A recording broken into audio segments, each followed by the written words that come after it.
Hello, everyone. So it's time to say good evening in South Korea, but somewhere it's going to be good morning or good afternoon.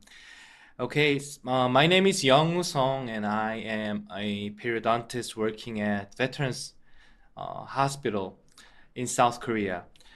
Today, what I brought for this 2026 Dentium Global Webinar is about the topic concerning the collagenated bone, and my topic is collagenated bone makes GBR easier. So, as the topic says, I'm going to show some of my cases that I did GBR a lot more easier than using some kind of other stuffs, including like particulated bones and something like non-resorbable membranes. So, briefly introduce myself. I mainly studied in South Korea, and I studied 1 year at Harvard School of Dental Medicine as a research scholar, and then I came back to Korea, and now I'm working as a director of periodontics at Veterans Health Service Medical Center. So I would like to start with this case. This patient came to my clinic in order to place 2 implants at the anterior side. And as you can see in the CBCT, one side has pretty much nice amount of bone, but the other side, shown on the right side, we have a dehiscence defect on the buccal side. So soft tissue condition was good. And after raising the full thickness periosteal flap, we can see that I placed Dentium Superline 2 fixtures at each side.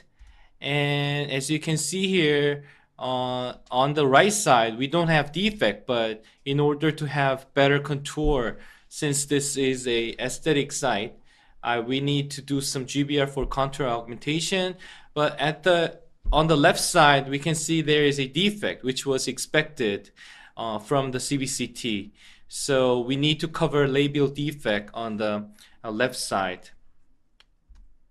Okay, so for different reasons, but in order to have same quality of the result, I applied Osteon 3 collagen, which is collagenated synthetic bone, and using this kind of bone graft, I was very happy to do some easier GBR, and I would expect to have higher positional stability.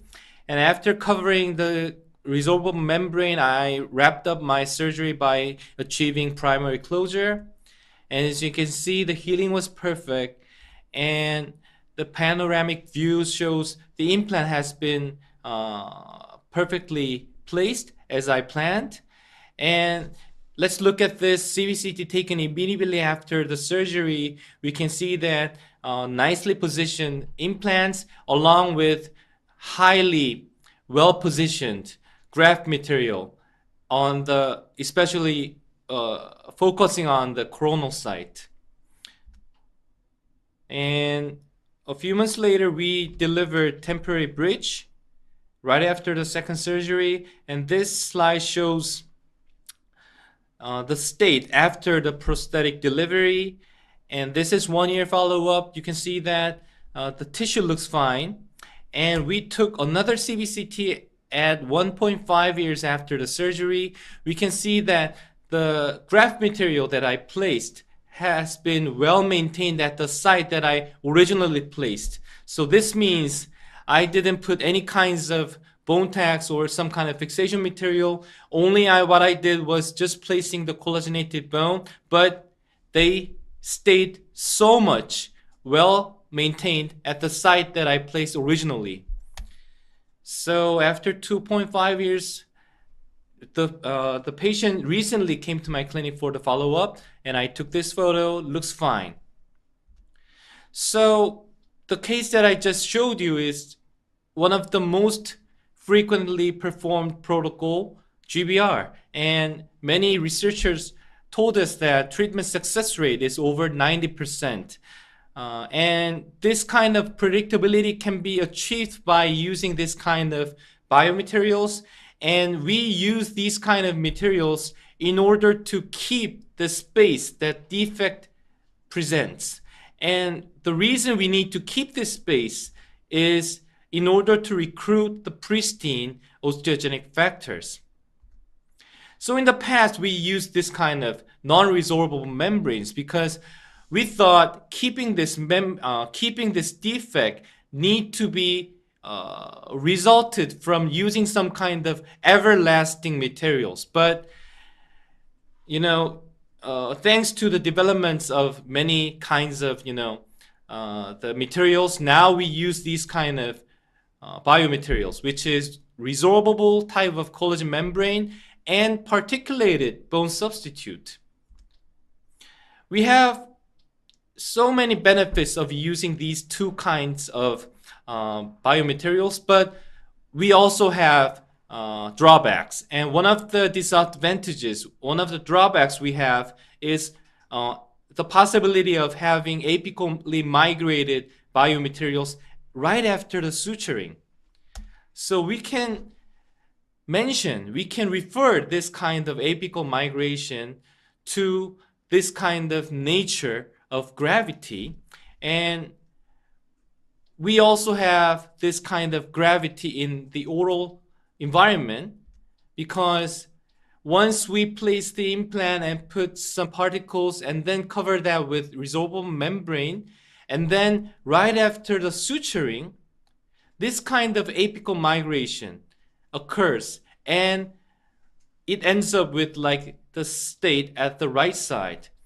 We don't want to have these kind of migration after the surgery, because usually the defect we deal with is the Eason's defect, and this defect is mainly places at the coronal. So we really want to keep the particles at the coronal, but once we do this kind of suturing, we always have this kind of possibility of apical migration. And this phenomenon has been already proven by this wonderful in vitro study published by Zurich Group.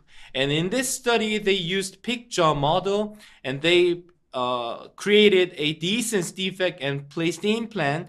And they placed a few kinds of materials, block bone, particles covered by collagen membrane with bone tacks, and they compared the positional stability right after the suturing.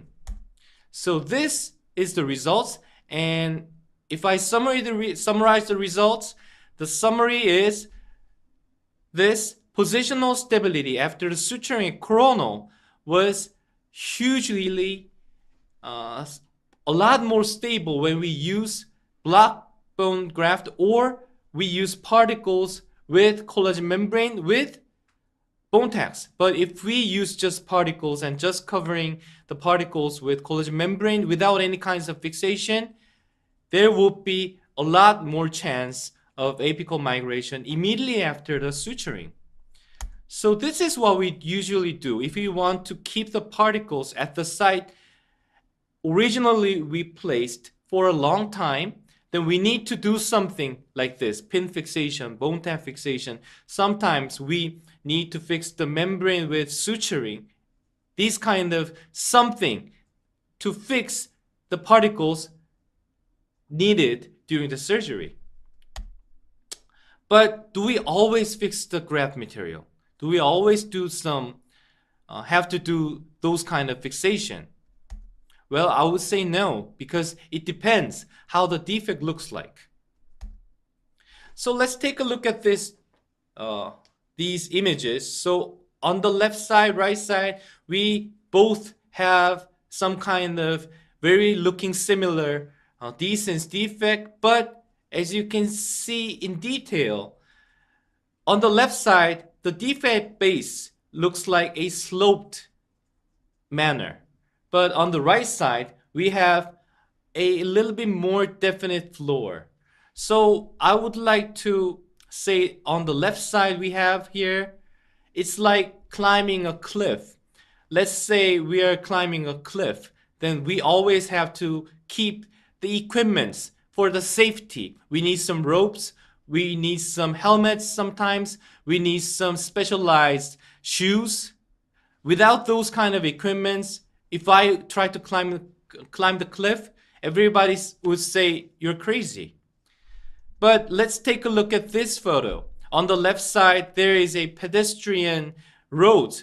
There is some kind of sidewalk for the pedestrians right aside the cliff. In this case, we don't need any kinds of equipment. We can just walk around. In this case, if I have some kind of fully equipped, situation, and I walk this sidewalk, people would say, you're crazy. So in this case, if we have definite floor at the decence defect, we can just, omit, we can just skip using any kinds of fixation. So let's take a quick look at this case. We placed Dentium's Aniline implant here, and we can see that the defect has, the mesial and distal walls on the proximal, but the floor is pretty much shallow, or I would say we have no floor.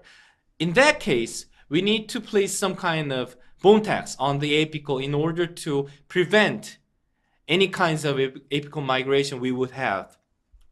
So thanks to the using this kind of bone tacks, we can see that right after the surgery, right after the suturing, we can see that the particles has been perfectly localized at the site that I originally placed. And after 6 months, they stayed so much well maintained. But on the other hand, let's take a look at this case. We can see two defects on the buccal side, one dehiscence and the other one fenestration, but both of the defects are fully contained. So in this case, we placed Austin Zeno, which is particles, but I don't need any kinds of fixation. I just cover that with collagen membrane and then suture them. And as you can see here, the prosthesis looks good, and the tissue around the prosthesis, they are well maintained. And we took CBCT immediately after the surgery, and we can see that the graft materials has been well maintained immediately after the surgery. Even I did the suturing, and 15 months later I took another CBCT, and you can see that the sites has been so much well maintained with the graft material having well maintained state over 15 months. So you would think, okay, so if I have something like less contained defect and I need to do some GBR, then we need something to fixate, but I don't have any kind of bone tacks. Should I buy them?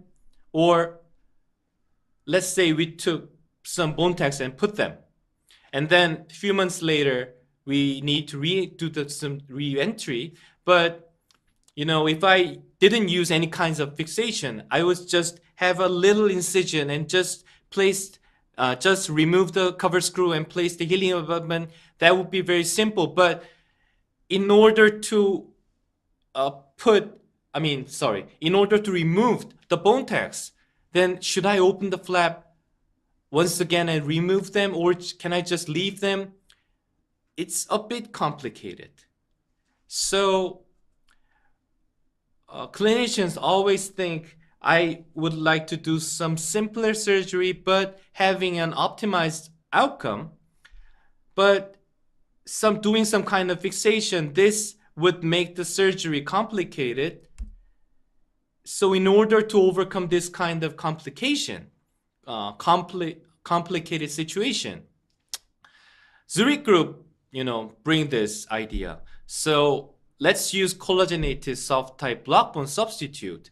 Since this has some kind of collagen portion which holds the particles as a one body, it's going to be a lot more easier to manipulate, and it would have additional support to the barrier membrane, eventually resulting in better positional stability of the graft material. So they made this kind of technique which is called L technique. So this means we need to trim the collagenated bone into a L shape which fits the descent defect and just plate over the descent defect, just like we do during this kind of Tetris game, like this. And this idea has been well supported by these kinds of evidences, and we did randomized clinical trial co-working with Zurich Group, and we published these two papers.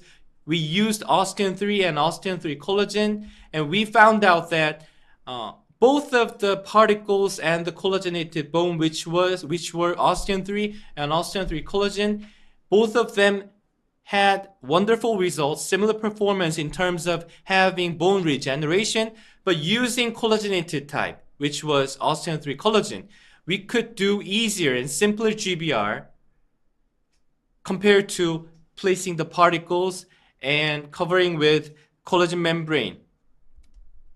And this L technique has been also supported by a recent long-term study, and this article concluded that L-shape augmentation seems to be a reliable technique when performing GBR, and clinical aesthetic outcomes were very stable and highly satisfied both in the clinicians and patient point of views. So they kindly make this illustration for the clinicians to guide how they did the GBR. So let's take a look at my cases. So this is the case that I did some kind of L-shaped technique, which I used collagenated bone from Genus. And in this case, I needed to do some posterior side GBR along with implant placement. And as you can see here, after opening the flap, we can see the very narrow ridge, which means that I need to do some horizontal GBR along with simultaneous implant placement. I placed Dentium Superline 3 fixtures, and then I prepared osteon 3 collagen and just putting over the defect and covered with collagen membrane, and I didn't do any kinds of fixation, any kinds of suturing or bone tech placement, and I just did suture. And this is the panoramic view immediately after the surgery, and this is the CBCT taken immediately after the surgery, and you can see that the graft materials has been well positioned, well localized at the buccal side. Healing went well. And this is the photograph that I took before the second surgery, the re-entry surgery, and you can see that in order to, because I did GBR, horizontal GBR at the surgery day, I pulled up the flap in order to have primary closure, which ended up with like this situation, the coronal shifting of MGJ line. So I did second surgery along with apically positioned flap. So I raised partial thickness flap and then placed it apically, and then I applied healing abutments. And as you can see here at the stitch out after the second surgery, the MGJ line has been shifted to apical, having a restored the vestibule depths like this.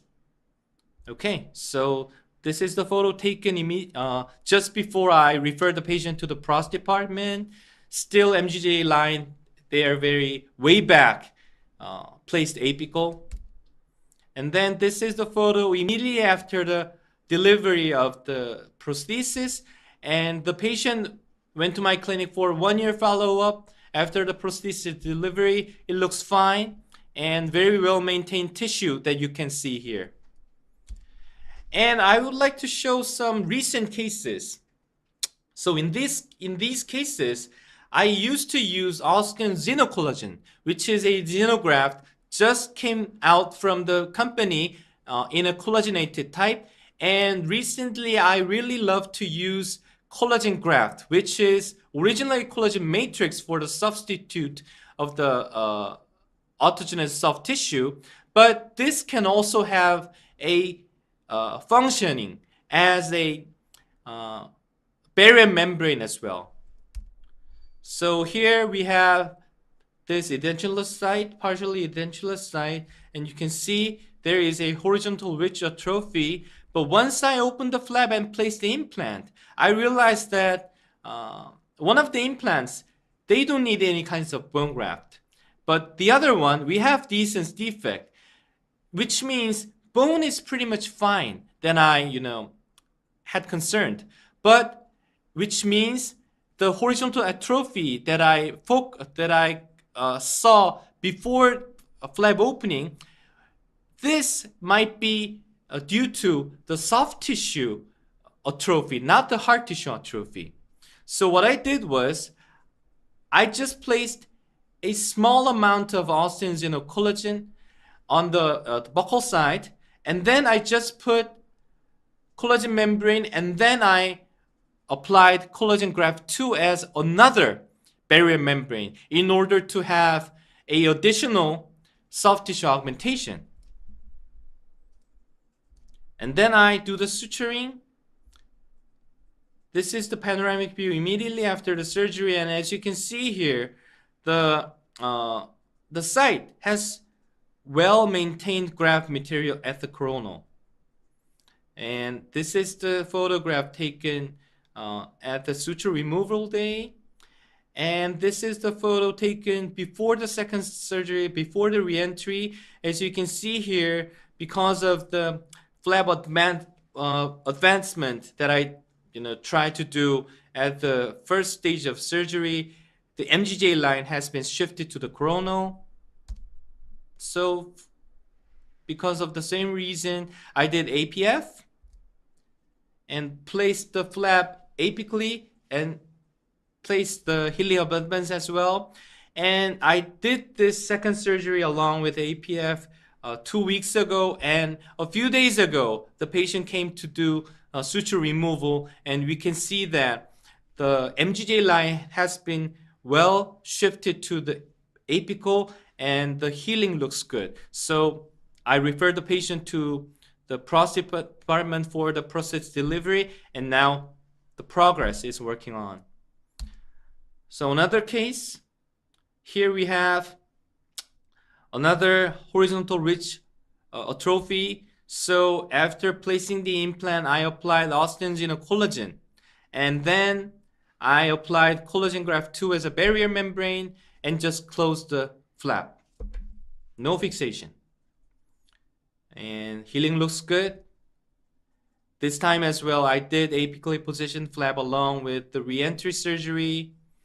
So flaps positioned apically. I placed healing abutments, and this is 1 month after the APF. You can see that the vestibule depth has been perfectly restored. The MGJ line has been shifted successfully to the apical, and now the prosthetic work is on progress. Another recent case, this patient came to my clinic in order to place 2 implants, and one of them we removed with the adjacent tooth, and then at the same day we tried to place 2 implants like this, and you can see that there is a dehiscence defect on the distal side, and the site in between the 2 implants we have a bit horizontal atrophy. So we placed Austin's collagen to cover the dehiscence defect and also to overcome the atrophy. And then we placed collagen membrane, no any kinds of fixation, and just did primary closure. And here we have the panoramic view immediately after the surgery. The implant placement looks good, and we can see some particles, the particles bound together by the collagenated, in a collagenated manner, in a collagenated bone. And you can see here the CBCT taken immediately after the surgery, we can see that graft materials has been well localized at the site that I originally placed. So this is a healing. Healing looks good. And after second stage of re-entry surgery, I tossed the patient to the pros department. And after the delivery of the prosthesis, which was almost 1 year after the surgery, we took CBCT and we can see that the graft materials still placed very well maintained position at the site that I originally placed at the surgical day. And then we just delivered the prosthesis. Looks fine. We need to keep watching it. We need to do the follow-up right now. Okay, so I think it's time to wrap up my presentation. So firstly, we need to have the contained defect, which makes the surgery more predictable. So we need to do the implant placements in a more contained manner in order to make the defect in a more contained manner. And secondly, thank you. And secondly, bone grafts should be applied within the bony housing. And lastly, not the least, collagenated bone graft would make the surgery easier. We don't need any kinds of fixation. We just place the collagenated bone, for example, like osteogenesis collagen or osteogen 3 collagen, and then just cover it with collagen membrane and suture them. It will have a optimized results in terms of graft stability. Okay, this is all I have for you. And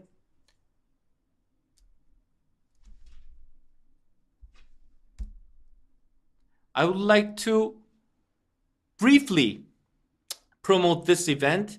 This event is prepared by Korean Academy of Periodontology, and we have so many well-known speakers, including Dr. Sungmin Chung of Dentium. So we have live surgery from Dentium as well. We also have, like I just mentioned, Dr. Sungmin Chung's lecture on day 3. So if you are interested, please register this event, and I would like to see many of you in South Korea from 23rd to 25th in October this year.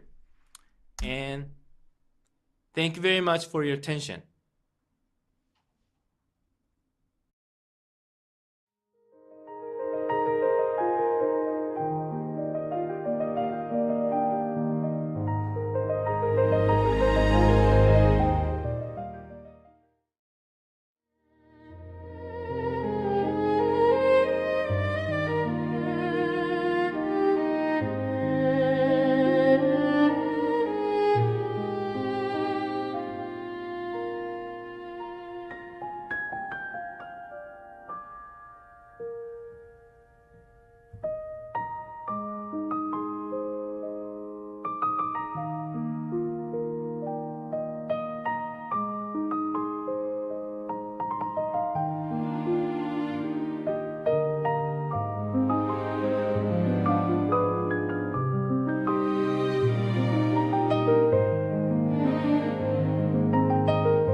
Okay, welcome back.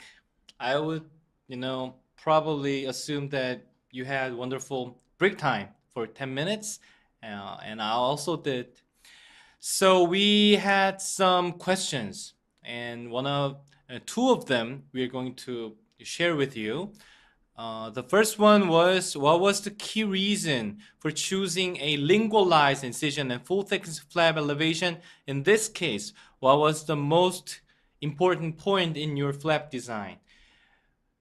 Thank you very much for your very nice question, because this is what I always think about before I do my incision.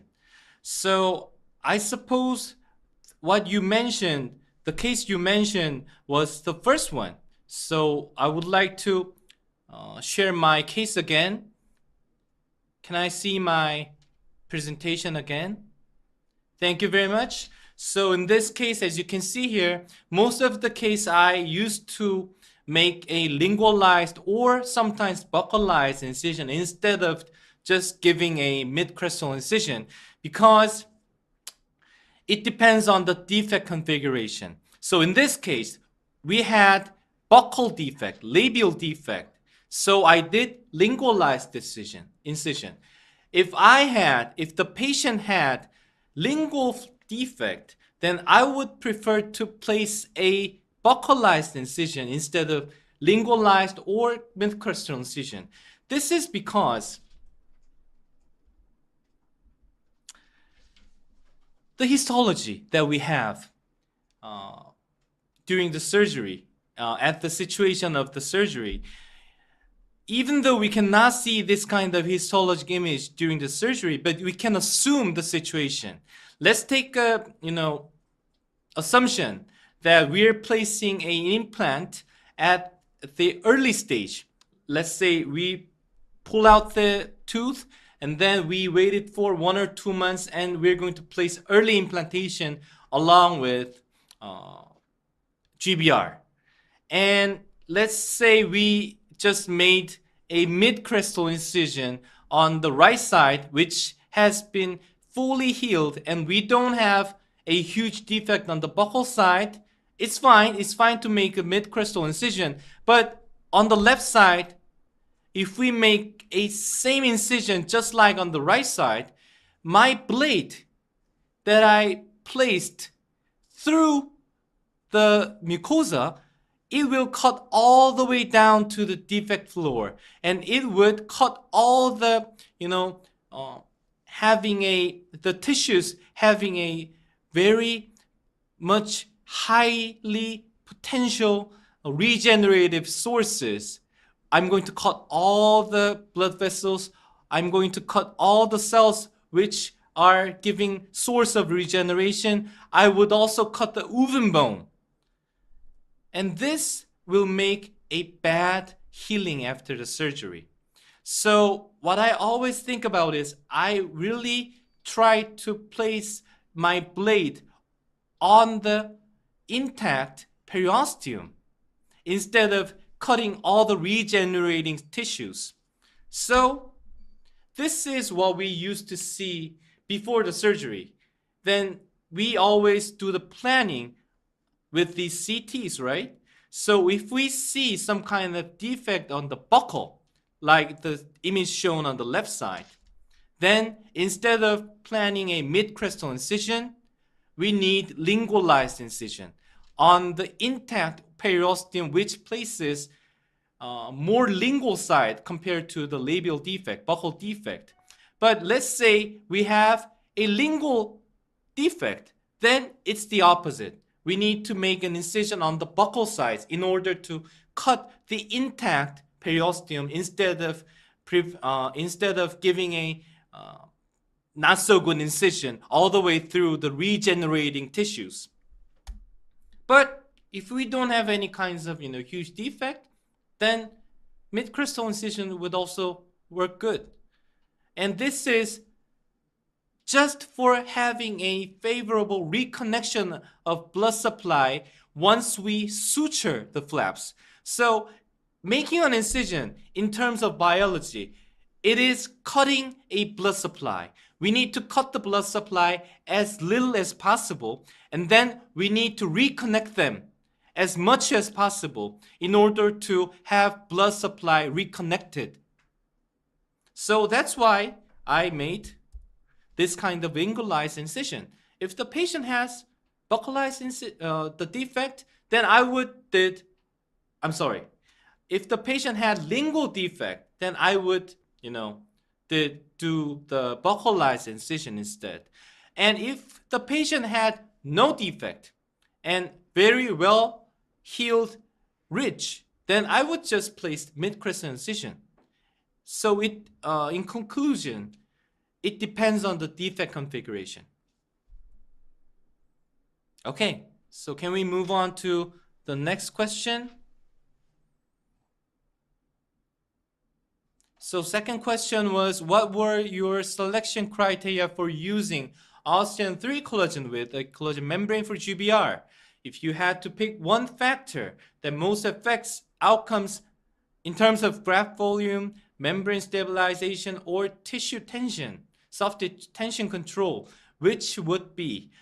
Okay, so I assume the question deals with the criteria of choosing Osteon 3 collagen or Osteon xenocollagen. If I'm correct, if my assumption is correct, I would answer this question by, well, frankly speaking, I used to prefer using xenograft, compared to synthetic bone, but I choose Osteon 3 collagen sometimes because the patient's the preference. In Korea, some patients, I would say not just in Korea, some patients, they have concern of having a graft material which came from the animal. And in Korea, there are a lot of people who are concerned of having a graft material from other person, used to be allogenic. And as you may know, allogenic graft materials, they're from not just a person, they're from a dead person, right? So some patients who are very sensitive to those kind of issue, they are very afraid of having something from other creatures. So, I used to talk a lot before the surgery, and I figure out that this patient is some kind of sensitive in terms of those kind of issue. Then I just choose Osteon 3 collagen because it's from the factory. It's from a just calcium and phosphate, and it's going to be fine to those kind of patient. But if the patient don't have those kind of sensitive issue, then I would just choose Osteon xenocollagen. So I hope my answer satisfied your wondering, but I would say the material may affect some kind of outcomes in terms of graft volume, membrane stabilization, but for me, Osteon 3 collagen and Osteon xenocollagen both are very nice materials to have this kind of optimized outcomes. So my selection criteria for whether I choose Osteon 3 collagen or Osteon xenocollagen, it highly depends on the patient's preference.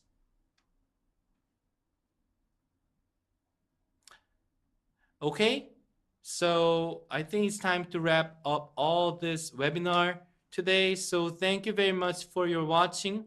And next live surgery webinar will be on July 3rd, Friday, 2026 from 7 p.m. in Korean Standard Time. So please stay tuned and hope to see you, many of you, on next live surgery session. Thank you very much.